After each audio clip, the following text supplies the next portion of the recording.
Hey everybody, and welcome to another Equip.meet. We are Meraki Ministries, and I am here with my friends Carolita and Sarah, and today we are talking about the importance of boundaries in relationships. So we're glad you've joined us, and we hope that you stick with us the whole time. So ladies, boundaries are super important. Yes. But what are they? Can we come up with some simple explanations of what a boundary in a relationship is?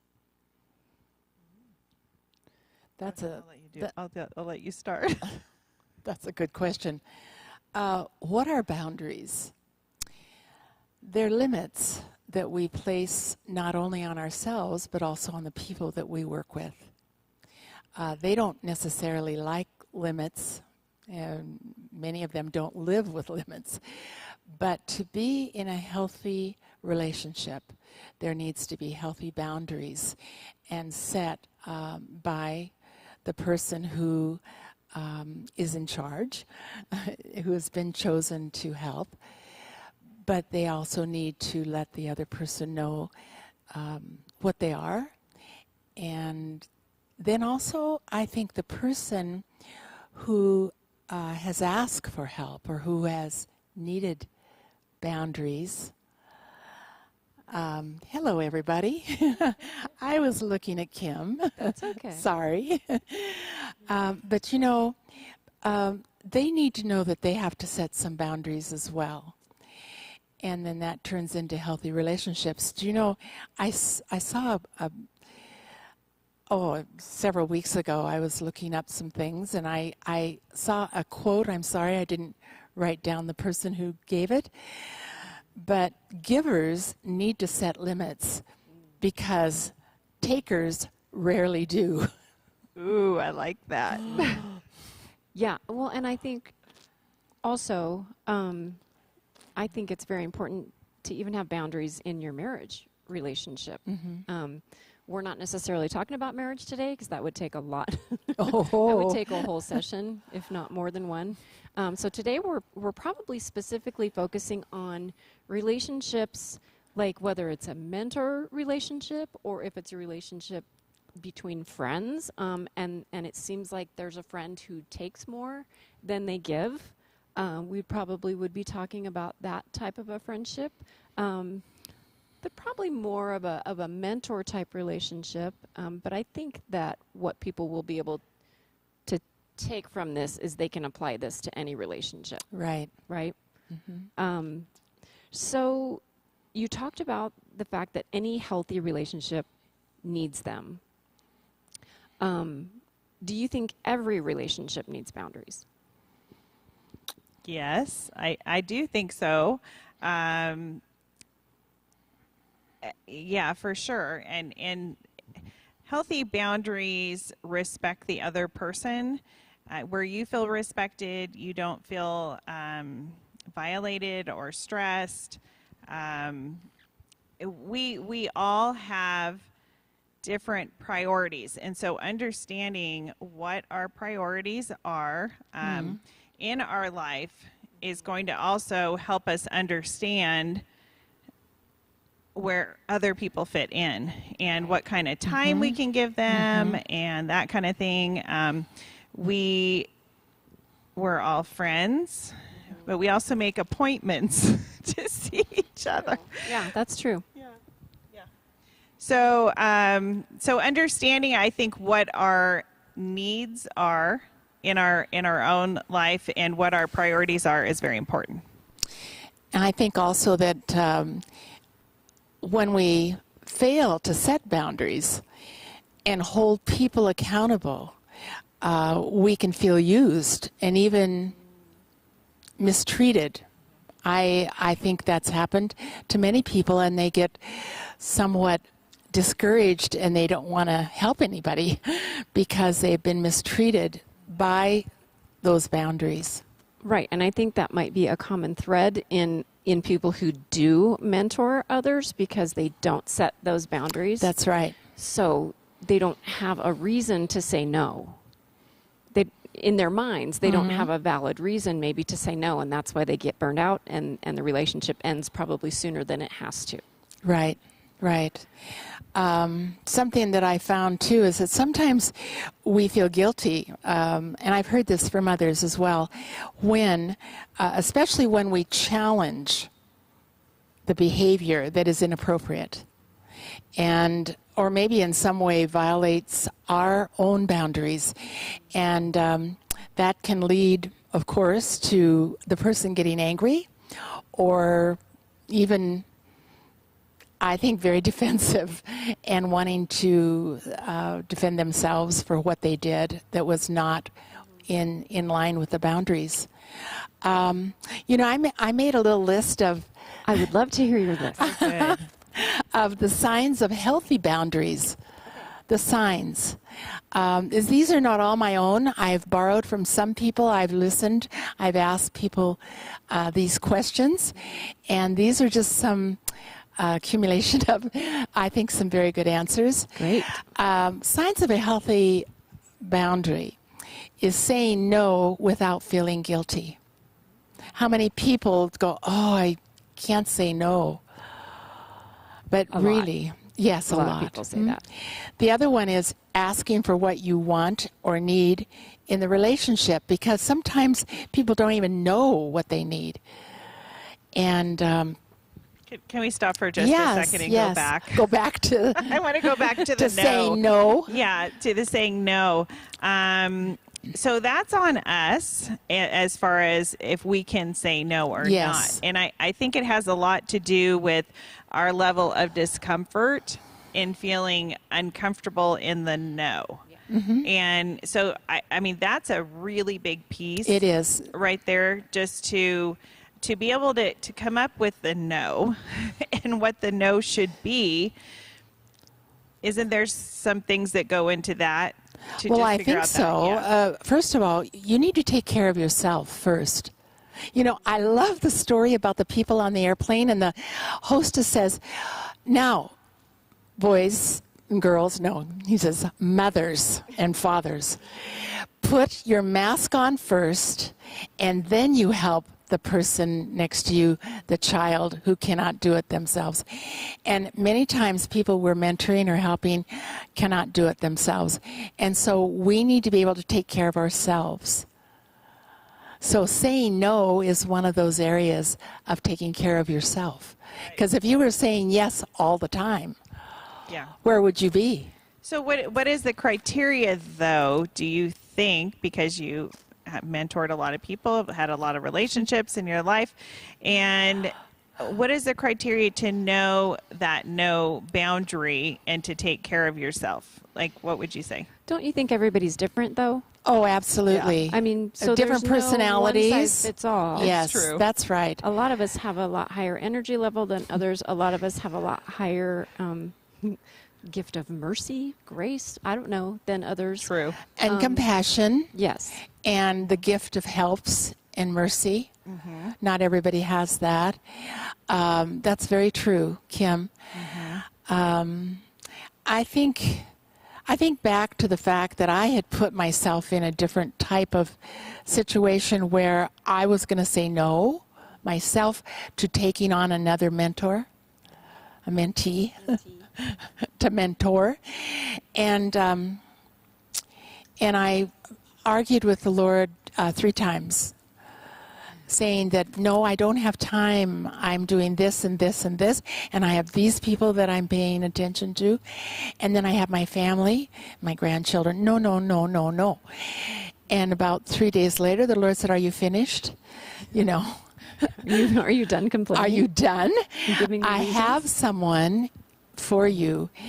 And that began 5.5 years ago with someone that came into my life I did not know. It wasn't, so Yeah. I sometimes we have to trust the Lord.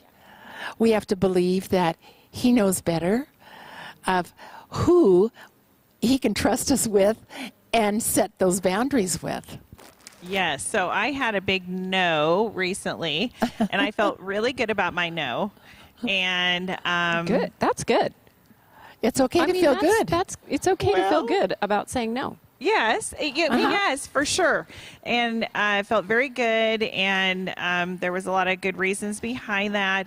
And a couple months went by, and then God definitely spoke to me, and He told me to apologize. And so it wasn't just no. I had also said some other things, and although justified, not necessarily the kindest thing I should have done. So he told me to apologize, and I honestly argued like And I thought, okay, yeah, when we apologize, we're humbling ourselves, and that is a good thing. We're supposed to humble ourselves, and it's easy to feel justified in things that maybe we are off, okay? And not to say every no is wrong at all. Right. But this time I said, okay, and so I did apologize, and actually, God always knows best anyway, and it was good. So, yeah. So follow the voice of God. What you said, Carolita. Yes, really. And he knows best. I mean, we've all heard that for all of our lives, he knows best. Saying no, though, is saying no without guilt. Right. That's the key, is knowing that what we're saying is for the right reason. It was very good. Thank you. What was your next one? Sorry, I just took No. I'd like to go to something else about holding on to your own values and your own beliefs. Sometimes people do things that you are really totally opposed to, and your belief system is very strong. And I think it's important to speak up. It's important to say, this is the direction we're going with that. I think you don't need to accept their value or their belief system totally. You can listen to them and then say, well, I would like to share with you something that goes along with what you've just said. And you can go into that without what I have written down here, to be able to hold on to your own values. There was another thing that I wanted to say about, we can say yes. We just said. Yeah, we don't have to say no. Yeah, we can say yes. And I say saying yes because we want to and not out of obligation.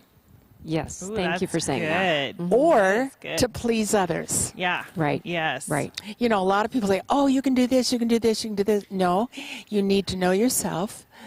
You need to believe in yourself, and you need to be able to say, yes, I can do this, without obligation. Yeah. I think the Lord showed me that a few years ago as a result of not having said no enough times. And He taught me that when I do want to say yes, to stop and say, okay, why do I want to say yes? Mm-hmm. Is it because I want to do this? Will it make me feel better? Will I be recognized if I do this? Them? Will I please somebody else? Mm-hmm. Or am I doing it because I feel like, number one, it's the right thing to do, and number two, it's a good thing to do? And that really helped me. And going no taught me how to say no. I don't like to say the word no to people. I'm not a confrontational person at all. So I've learned to say, I'm sorry, but I can't say yes to that right now. Yes. Ooh, that's good. I have used that same thing. I've said, I really don't think I'm the person. I think someone else probably is more gifted in that area. And I will pray that you find someone. And if someone comes into my life or across my path, I would be happy to share that with you. But at this time, I don't feel that I'm the right person. And see, I don't even go that far because I don't want them to consider that a promise that I have made. As if. Right.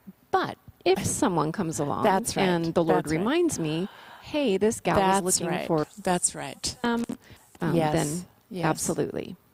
Another in the middle there is for people that need time to process is let me think about that and I'll get back Yes. to you. Yes. I actually just It's a good got excuse, some too. clients that who would say yes and then be really angry and resentful. Yeah. Later, and it was just a constant pattern. And instead of going into that yes, resentful, angry thing, to be able to go, let me think about that and I'll get back to you, and let them process it. Maybe it's good for them, maybe it's not, and some people do need more time. Yes. I agree. Oh, I do have a little quote here. Oh, I think good. this is a good time to share it. So I was listening to a podcast today, and this guy's name is Ryan Montague, I think it is. He's an author. I think it's Divine Appointments. But this is the quote. Am I going to give myself, or am I going to withhold myself? I just thought that was kind of interesting. And That's because good. it is a giving. Yeah. Every relationship there is giving, Yes. and there's taking, and yeah. I agree. I like that. I like that very much. And I think we all as Christians want to give, or we should want to give to others, but there is a time of not giving, and that's God's choice. And I think He's very directive. You know, He promises in James, the first chapter, that I will give you not just a little bit of wisdom. I'm going to give it to you abundantly if you believe and you don't get waved around like a big ship in the ocean. So I think we can trust God to give us wisdom when we give or when we do not give. And also there's that peace that passes all understanding, right? And rest in Him. Oh, I and love that. if we're feeling just, I have to say yes, I have to, we can get into a crazy cycle, and there's no rest. And I've learned also, just from trial and error, that it's always good, maybe before we say yes, to say, what are your expectations?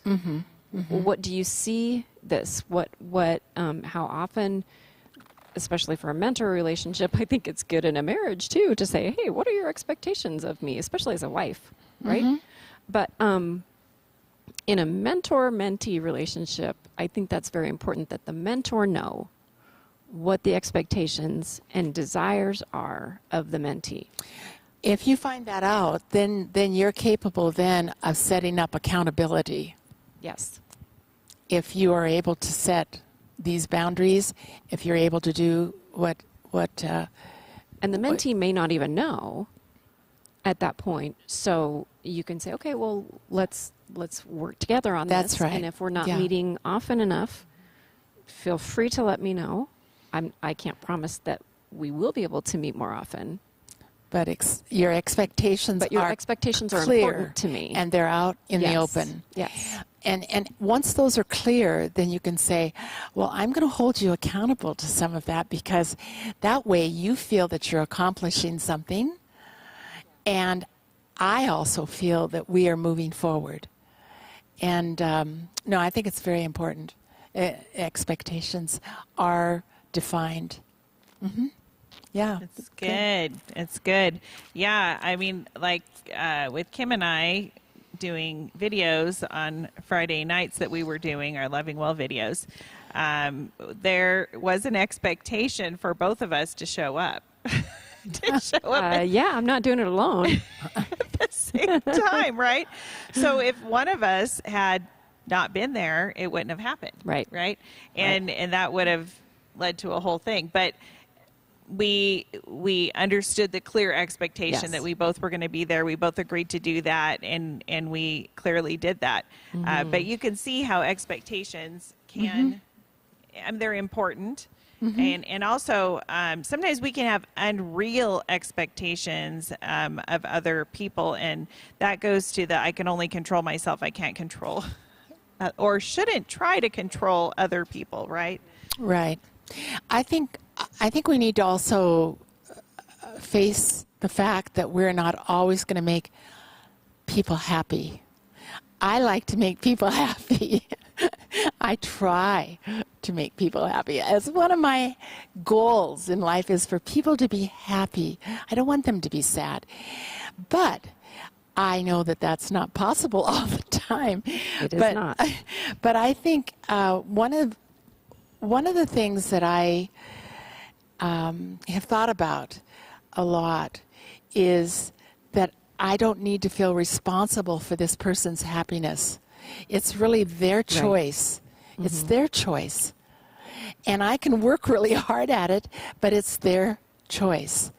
And then not to put it all on myself, well, I haven't done enough, or right. What don't they like, or whatever. Sometimes they're just not happy, no matter what. So we should not work harder than them. Feel responsible. Right. No, feel responsible. Yeah. Feel responsible. I don't feel. I love that. We should not work harder than them.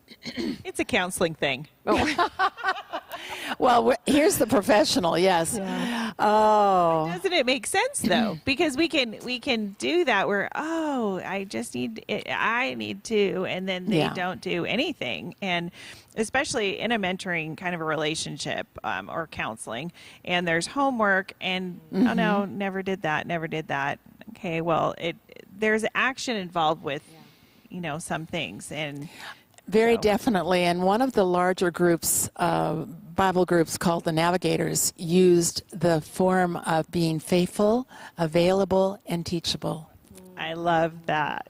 And those are three important things whenever you work with anybody. Are they faithful? Oh, no, I'm too busy. Oh, no, this came up. No, I can't do that. Or the availability. Faithful in finishing a little assignment, like 2 questions.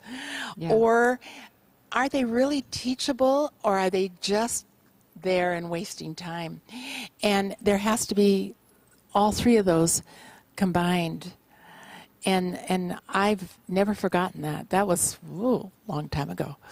I'm going to say my friend here, Carolita, is as busy as you always are, you are amazingly available. Right? You really are. Only because when I do something that is off of my schedule and God says, I have something else for you, then he gives me the energy and the desire to do twice as much when I'm done doing what is like, at the last minute, something that has to be done and to be available. It's true. It's true. To say we can be available for everybody. Obviously, that is impossible. Yeah. And that's where understanding what our priorities are is absolutely important. Yeah. Oh, I have one more thing. Awesome. One more thing. I've been thinking about it for the last couple of weeks. We should always be following God's example and his word. And what did Jesus do when he was on this earth? To take care of himself. We need to I use that as one of the goals, to take care of yourself first.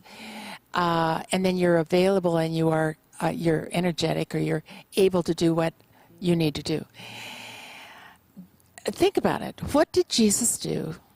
What did he do to take care of himself? Well, he would go away. That's to spend time with his Father. That's right. And there prayed. was a definite boundary there. Yeah. And he had to get up very early. No. For that to happen. No.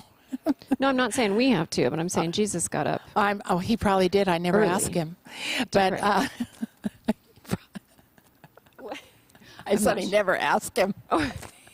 Well, it's that filling up with the oil, oil thing. That's right. If we don't fill up with time with God, then we're just going to get drained out. Depleted.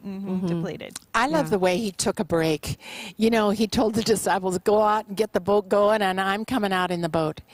Now, that didn't mean he wasn't available to the people who needed him, because he knew their needs, but he needed the break. And he was in the boat for a little while, and then it got out and went and fed 5,000 people. But he took a break. Please, get the boat out there, I'm coming. there was a time alone, both for prayer and to get away from the crowd. There was one other example I wrote down that he was very patient with his teaching. Not so much with the Pharisees, but no, when he's with everyone else. He was very patient in his teaching, and he didn't let false statements or any kind of anything that would be really against God's plan. And especially, he wanted to remain in truth.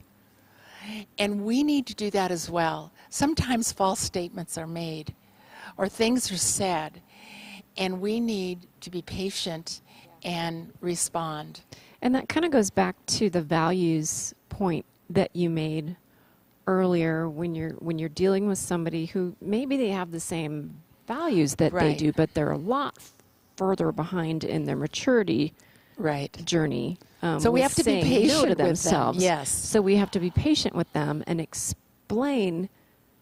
I don't think I've come across somebody who needs me to explain where they made a mistake, right? That might happen with some people, but no, they usually blame other people. Most people that I have mentored have been in the church, so they fully understand when they've made a mistake.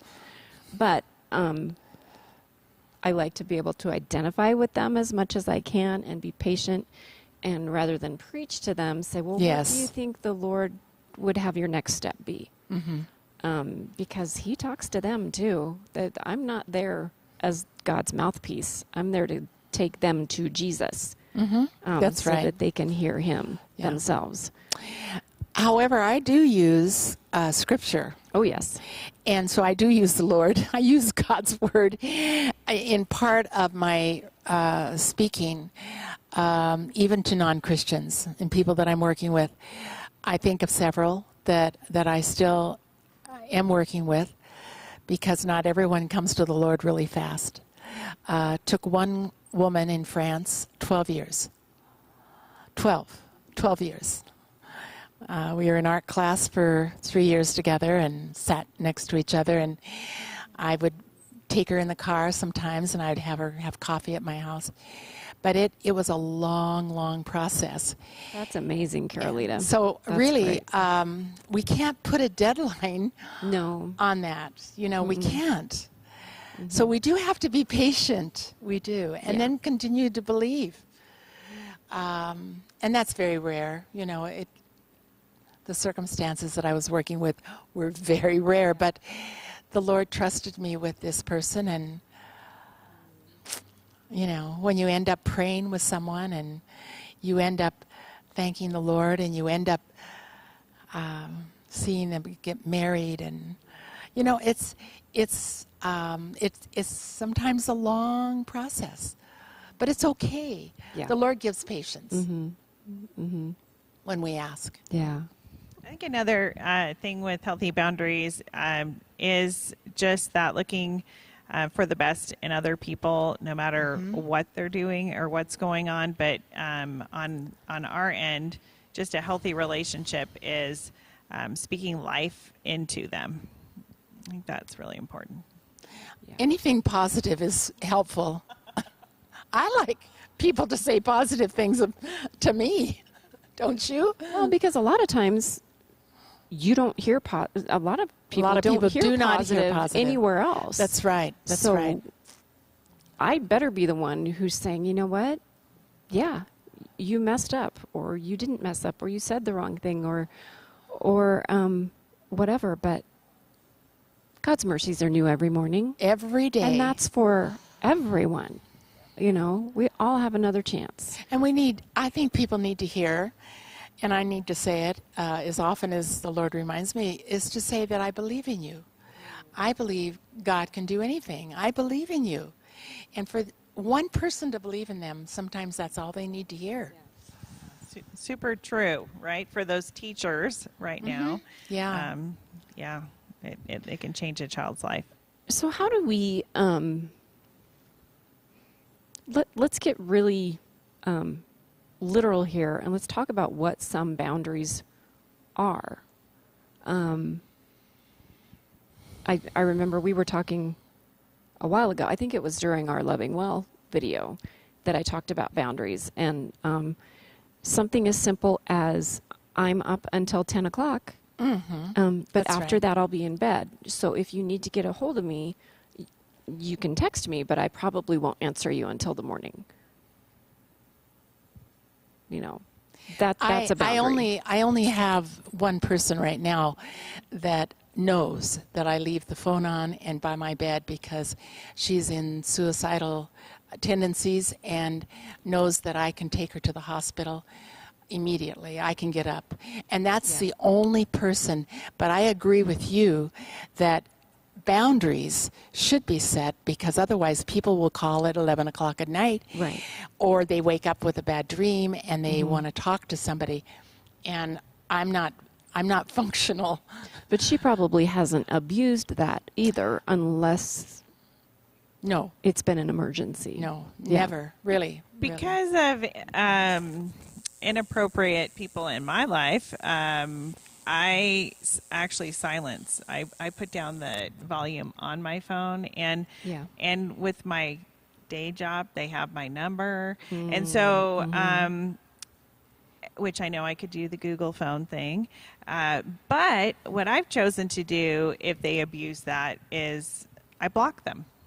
I just block them, and so I mean, there's But just that's a not lot somebody that you're. No. a- Yeah, right. That would be an inappropriate. That's a professional relationship, right? Right, and so you never know. There's definitely people, that abuse that with professional relationship. Sure. So, but boundaries in everything, right? Going, okay, I'm only working at this time, or whatever our nighttime limits are. Yeah. Well, and even this is probably more of a professional situation, but when I saw a counselor for a while, and he told me he was very good about setting those boundaries out. If I see you in public, I will not acknowledge you. You can say hi to me, but don't expect me to stand there and talk with you. This relationship is private. This relationship is Right. professional. It's a professional. And I appreciated that. Yes. I never saw him outside of the office, but I thought that was good to know. There's a confidentiality and a trust that's put in there. And I think that's the same thing when we're working with people, is that they have already built up a trust in us that we will not speak about them or make a comment in public with others around relating to what has been discussed, even if it's in a group where something has happened and, you say, well, you make a comment and all of a sudden it's about the person. And you just have to be very, very careful. And trust is a very important part in any work with people. Is the trust is built, and it can break down very quickly and can be lost. And so it's very important. Yeah, I think it's foundational. I think so too. Yeah, to a healthy relationship for sure. So are there other common boundaries? Oh, I'm just trying to think of the ones that I've set on other people. And on myself. Social media too. Social media, but Yeah. you're but No, there's a lot with that. my husband is on Facebook. I am not. He calls me in, and I get to see all that stuff. But no, I'm not on yet. I may be, but I went on my husband's one day, and I got off an hour and 40 minutes later, and I went, no, I can't do that. I can't do that. It is a black hole. It is a black hole. Yes. But it was fun. But I could not spend that amount of time. And some people have time. They do. What about, and this is something that seems so simple, but would you like to be the one to contact me? If we don't have a set schedule of when we meet, would you like to contact me when you need help? Or would you like me to contact you on a regular basis? Set those, yeah. And that goes along with expectations. Yeah, exactly. Yeah. That's good. And also, I think to be able to communicate if something isn't going like you want it to, would you please tell me? Yeah. Just put that out there. Oh, yes. Please tell Yes. me if you're unhappy. Or tell me what you feel you understood, because perception is really in the beholder's eye. I mean, Yeah, it is. whoa. Especially in conversation when things are tense or, well, they don't have to be tense, and that's a thing my husband and I have learned to, when we're having a conversation where we're talking to each other about each other, we've learned to say, what did you just hear me say? Right. Because a lot of times what we hear has nothing to do with what they just said, but it has to do with where I am mentally right now, how I'm feeling about myself, how I'm feeling. And what did I hear? Yeah, what my emotional state is right now. Yeah. That's good. It's Yeah. good.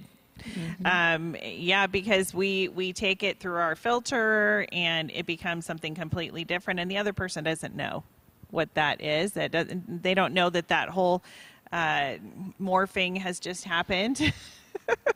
Right. And so there can be, that's where communication breakdown happens. Yeah. Yeah.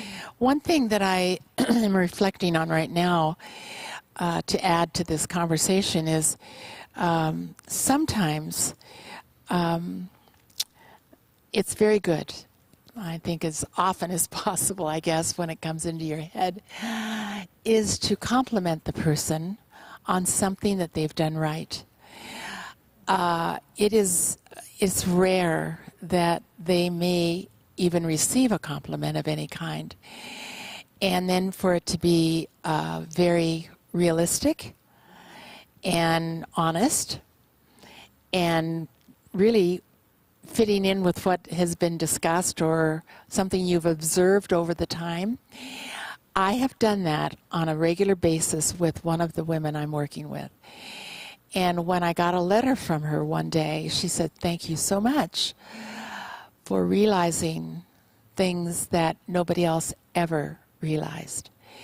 And so it's important to build the person up with honest compliments. Honest. Yeah. Honest is very important. Yeah. Mm-hmm. Yeah. I had a Positive thought, reinforcement. and it was going. Yes. It's just going through. I just grabbed my choo-choo train again, right? That was running away. Okay, so this I hear in counseling a lot. Okay, so I'm sitting there, I'm with this person, I'm listening to them, right? And thank you for hearing me. And not even in my counseling, in my just home health, where I'm going in and doing my assessments and things and helping them.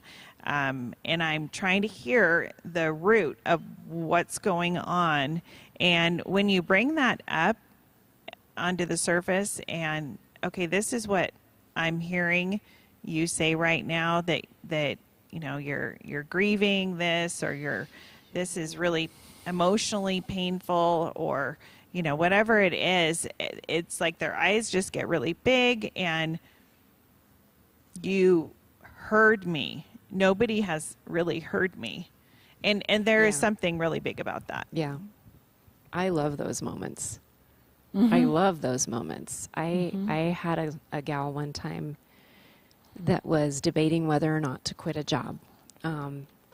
She didn't like the job. It wasn't what she wanted to do with her life. She wanted to explore some other more creative outlets and areas, and she's extremely talented. And I said, well, why don't you just trust God and go ahead and quit the job? Well, I'm afraid of what my earthly father, will say, because, she's at an age where we're expected to go out and have a full-time job and provide for ourselves. But she says, I'm afraid of what my father would say. And I said, well, what do you think, if you quit your job and you came home, what do you think your heavenly father would say? And she said, oh, he would love me. He would say, I'm so glad that you're taking this time off to be with me. I'm so glad that you want to be closer to me, and the right job will come. The right place for you will come. And I said, because I know her father, I said, what makes you think your earthly father would think anything different? And she just she just wept because I helped her realize your earthly father loves you and wants those things for you as well. And which is really, that's fun when they Powerful. Yeah. when they realize something like that. So This is why we have relationships. Do you have any more nuggets for us? yeah. I thought I did, and I'm looking at my notes here, and I don't want to just go on and talk and Yeah. talk and talk. we don't have to talk forever. Well, No. one that came to me last week when I was thinking about this was about, and we always come back to hearing God, but isn't that's our journey. So Jesus listened to what the Father had to say, and that was that time we talked about where he got away. So he would pull back. Yes. And he would just spend time with the Father, and he would listen. And that's what God pointed out to me about this subject is we can listen and we can follow what he says, just like me apologizing. I should have thought of that on my own, but I didn't. So he lovingly pointed it out to me. Even when I argued, he can handle it. And we don't need to figure it out. And I come back to Right. this over and over again because I want to know that next step. I want to figure it out. And I think he can do the same with boundaries and relationships. And he can help us with that next step. And it's a process too. I think nobody has to have it down right at the very beginning. I remember somebody telling me one time that there are different levels of boundaries that we need for different types of personalities. So one Yes. person that you're working with, and he made an analogy of having a vegetable garden in your yard. You know, one person is a rabbit. You know, all you need is a little bit of a fence. They can't get over it. You know, you just need this little bit and they'll stay outside of it. Well, the next person is probably a deer. You know, then you need to have a pretty good fence for a deer because they can jump and they can get in there. But then there's the person who's an absolute bear who can just tear the fence down, and you need to have a brick wall. And there are those people in our lives that we need to have a brick wall, and maybe they need to be, and this is probably a different type of relationship, maybe not a mentor relationship, but there are people, like you said, you need to block. You need to have a brick wall with this person. Do we talk about that for a few minutes? Yeah, and I think that comes down to also what's that bear's intentions? Is Yes. it to hurt you? It's to You eat know? every vegetable in your garden. Yeah. So, and looking at the intentions of the other person, and I think sometimes when we look at that, we realize that it's not something affirming to us. It's actually destructive, and that's where we need to make a healthy boundary. Yeah.